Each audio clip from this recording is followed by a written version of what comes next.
Shalom Akim, Yahweh, Ba'ashem, Yahweh Shai, Ba'ashem, Kakadash, Rakatham.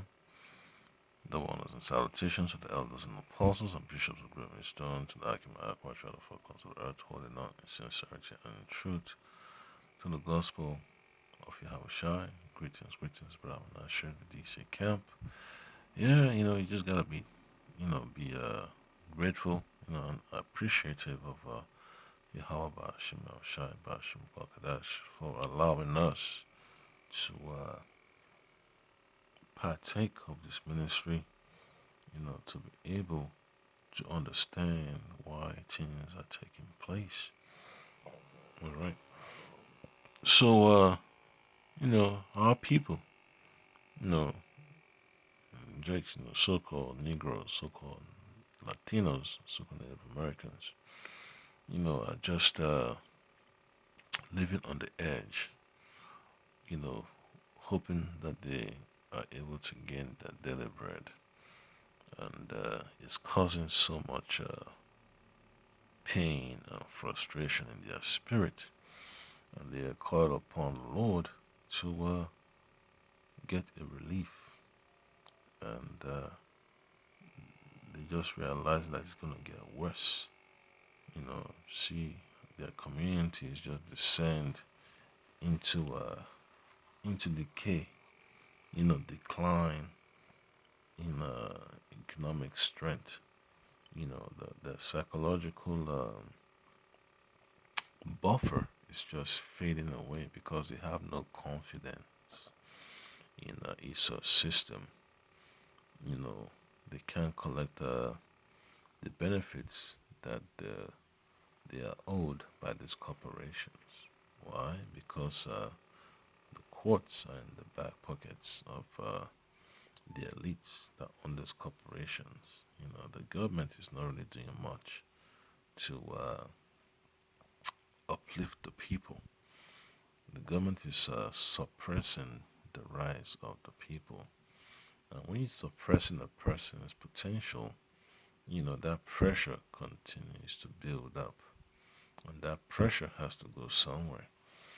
And only the elect are able to channel that pressure, that excitement in the proper direction. You need the Spirit of the Lord, the to be able to control and contain your frustration, your excitement, your pain, and all that stuff, man. The spirit of wisdom. You have to be able to understand what the Lord has given you to deal with. It's your responsibility as a man of the Lord to know how to control your emotions as you are in a tight position. You're at the bottom of the barrel, so you're going to have to learn to maintain your composure so that you can grow in the spirit.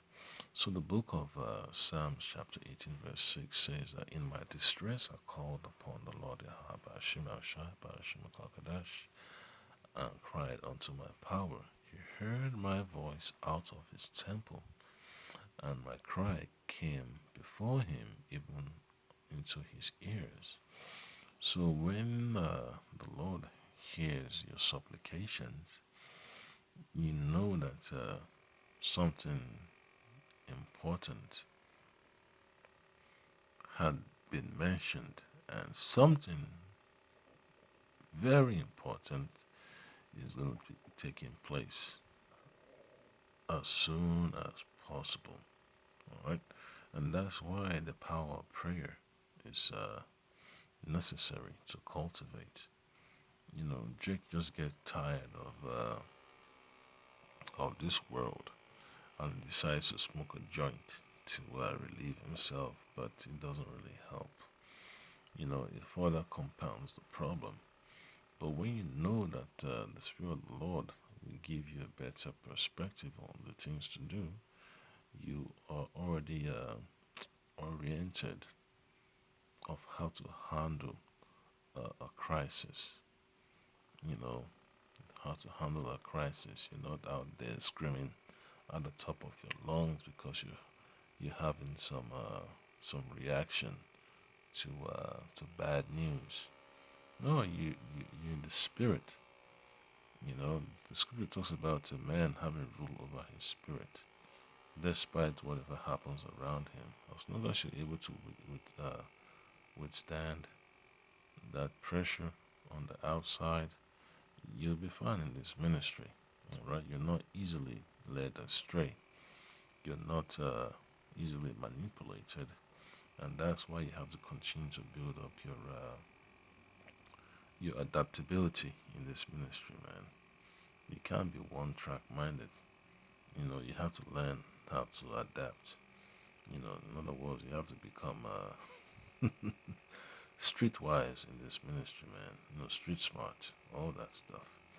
Because you have to be able to be when you're circumspect, you're able to manage a situation better than newbies that are just being introduced. So you have to be well seasoned, and don't think that your your experience will come to an end. You know, it's a constant uh, conveyor belt of experience you're going to have to deal with. You have to assemble every puzzle that the Lord puts before you, so that way you can become perfect. When you assemble a puzzle, you know it's perfection. The final result is perfection. All right. So you already know what is expected of you. All right. So the Lord is not ignorant. You know, he neither sleeps nor slumbers. So he knows exactly how to handle your petitions. All right. So the book of Psalms chapter 34, verse 15, it says, "The eyes of the Lord are upon the righteous, and his ears, right, are open unto their cry." So the angels of the Lord, you know, will relay your your concerns to the Lord. You know, will relay your supplications unto the Lord, and the Lord will approve, you know, whatever He deems fit for you that you can handle at that moment. So you have to continue to maintain that process of refinement. Okay, the process of refinement doesn't stop. It's a daily operation that you have to attend to, and that's one thing you have to accept in this ministry, man. You don't have to feel frustrated that you are doing the work of the Lord. You should be motivated to know that you're learning from the creator of the heavens and earth, you know, the creator of the universe, all right, the creator of the realms. So you are in good standing, all right.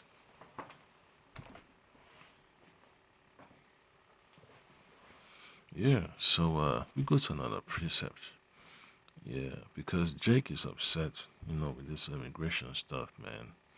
You know, especially the Northern Kingdom. Ever since the Orange Man has been flouting, you know, his his agenda for deportation. A lot of our people are just nervous.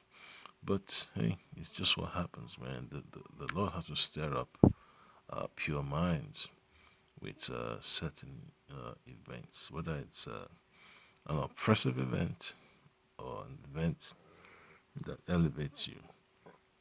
So the experiences that we're going to see, especially at the elect, you know, it's just to elevate our spirits. You know, it elevates the mind of the elect, but the mind of people that are not really aware, they see it as oppression. They don't understand that it's this prophecy of the Lord, you know, and it's just how it is. And the corporations that have contracts with the government, they are waiting in line to house these people, man. They have to contain these people in facilities, and they have to make money of that behind. And when you have all these private prisons benefiting from the incarceration of our people, and still yet our people begin to continue to become fodder for the system, it just shows you that our people haven't learned their lesson, and the Lord has to continue to tell them through His prophets for what they need to do. They're looking for. They say they're looking for that new life, but they're not really focusing on the gospel of the Lord. They're busy chasing that daily bread that is not sufficient for their soul. But what is the elect really going after? They're going after the word of the Lord. The word of the Lord is our daily bread. All right, that's exactly the difference that separates us from the folks of this world that are constantly yelling about oppression, oppression, oppression. The elect see elevation. The, uh, the blind see oppression. All right. So it's not as if we are we are against the people. It's just that we see that the Lord is opening up our minds to grow in the Spirit.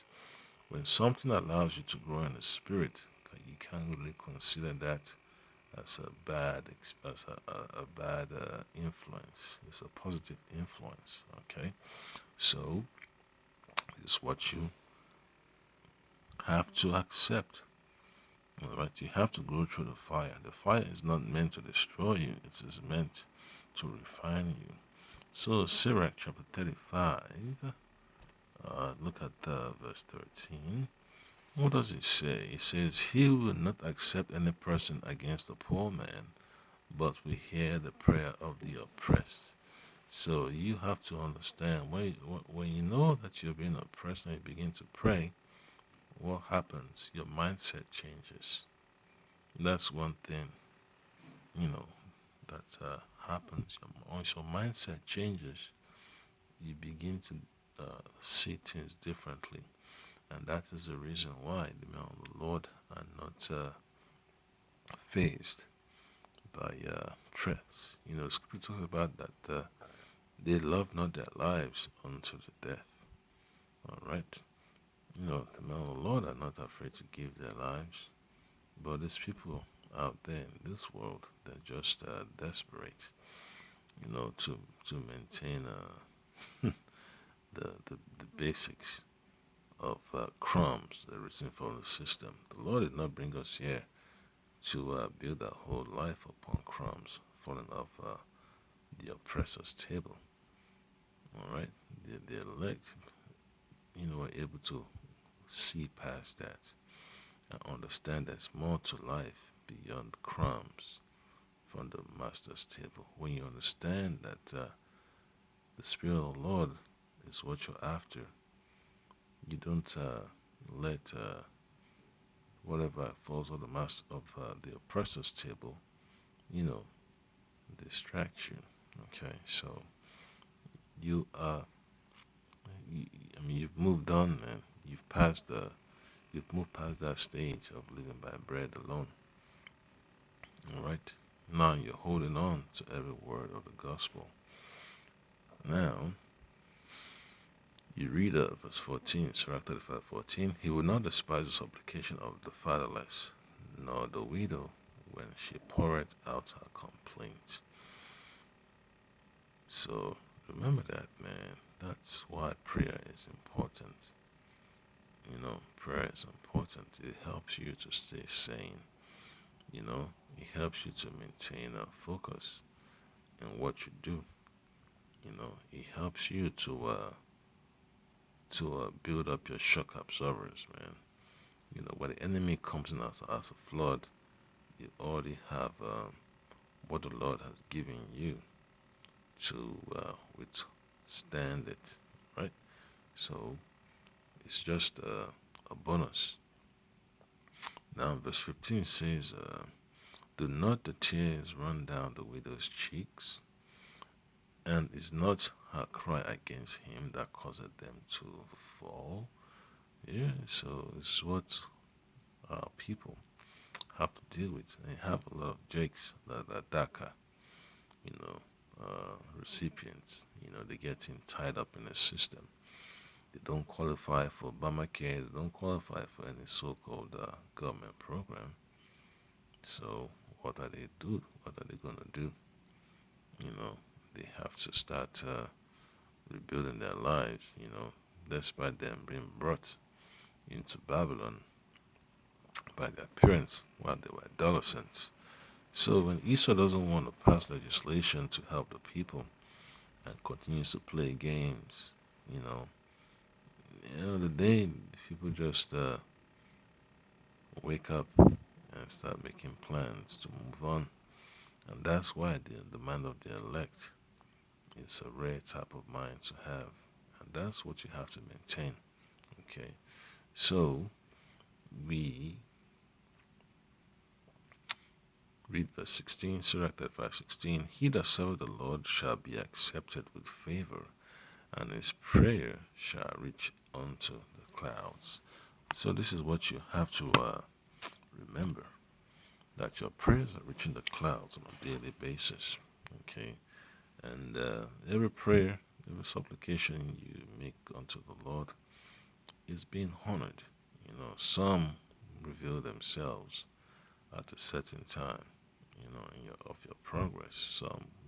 You know, some are reflected earlier, you know, than others. Right? It's not about the order in which you sent up your supplication. It's about the order in which the Lord manifests them unto you. Okay, the Lord's manifestation does not flow according to your order of supplication. So remember that, man. So the Lord runs the show from the top to the bottom. So it's going to be beautiful to see what the Lord, will do with his elect in these last days. Because the people need consolation, man. Just imagine the amount of people coming to hear the word of the Lord and hear that their lives will change for the better when they begin to realize that their salvation is at hand. All right? So, what do? We read from the book of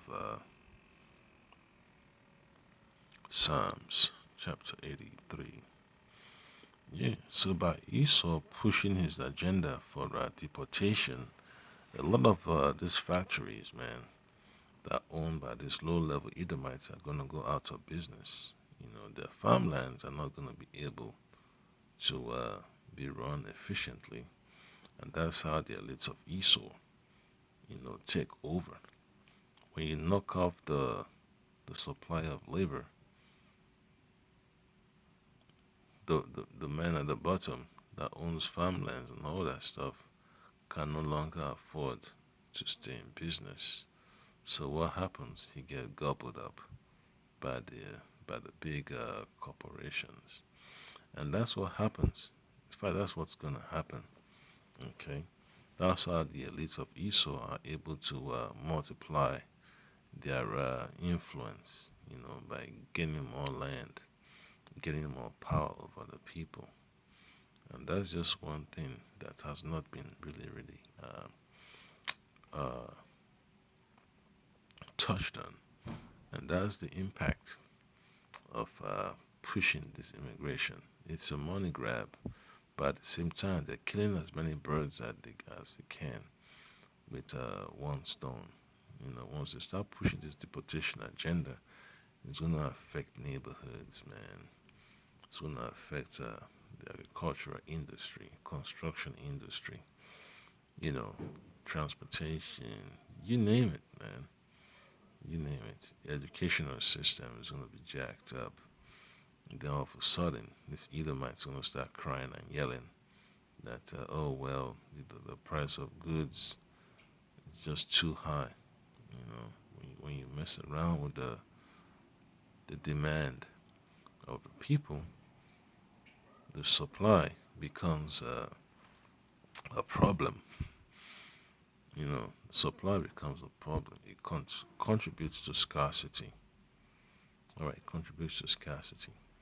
Yep, and that's just one thing you have to be ready for. Psalm 83, verse 3 says, They have taken crafty counsel against thy people and consulted against thy hidden ones. So, yeah, Esau is upset, he's nervous, he's angry that the Israelites are waking up. You know, he understands that his time is limited on the earth. So, what is he gonna do? He's gonna have to create an environment to suppress the uh, the power of the people. That's one thing you have to remember. Esau he's really angry. He's roaming about like a lion to devour whomever he sees standing in his way. All right.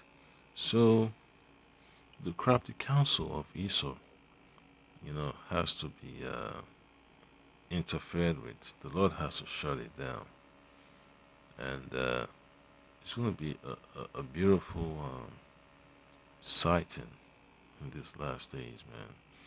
To see how the Lord will reward His servants, the elect. Yeah, because you've put up with so much, man. You put up with so much that Esau's going to be angry. That how come these people are able to be delivered and he is not getting delivered? Yeah. So Psalms 83 verse 3, they have taken crafty counsel against thy people and consulted against thy hidden ones. So all this conflict you see in the Middle East is all a dog and pony show. That's just what it is, man. It's all dog and pony show. It's not really the real deal, but damage it does, it's considerable. But the real conflict is between the Lord Yahweh Shema Shai Kakadash and Esau. The angels have to come against Babylon. That's why the book of Revelation talks about that. So Esau's looking for all avenues and possibilities to set up the theater for World War III. He is basically setting up the stage for World War III so they could have maximum casualty. That's exactly what he's aiming for, maximum casualty. And when they're screaming about that too many people upon the face of the earth, yeah. So what do you think they're gonna do? They're gonna have to orchestrate events that pushes, that aims for mass casualty. So when this MOTB, you know, begins to be pushed into the school system, then you will know that that time is coming. Okay. So just to wrap this up, you go to the book of Isaiah 10 and 1. It says, Woe unto them that decree unrighteous decrees, and that write grievousness which they have prescribed. So all these executive orders and policies and legislation, they have a timeline at which the Lord has to address them. And it's going to be bad, it's going to be ugly for Esau because he's messed around with the apple of the Most High's eye. And the elect, anytime they are threatened, berated, assaulted, and attacked, the Lord knows that they will, have the last laugh. And that's just how the journey, ends for us, Man, Lord, we get to have the last laugh when the Lord of Mashiach Yahushua delivers us And that's what we always concerned ourselves about. All right. So it's going to be exciting. It's going to be beautiful to see the value that the Lord has bestowed upon us, man. You know, so we're going to be really, really excited as we see the manifestation of the Most High's mercy. So you just have to learn that it's painful to see the oppression of your own people, but remember, you are growing in the spirit. That's one thing you have to remember, man. Just don't dwell on the negative, negative, negative, negative, as if it's negative news all the way. But it's positive. You know, the Lord is showing you things to come and how to prepare yourself. So how can that be bad news for you? All right. So that's just what it is. Proverbs chapter 22 and 3. That's a good precept to always remember. And this is why I, try to focus my life around this. This is one of my top five scriptures. A prudent man foreseeth the evil and hideth himself, but the simple pass on and are punished. So we are ready in the spirit to know that the Lord will guide us through this turmoil. And, you just have to be receptive to the spirit of righteousness, the spirit of salvation. Shalom.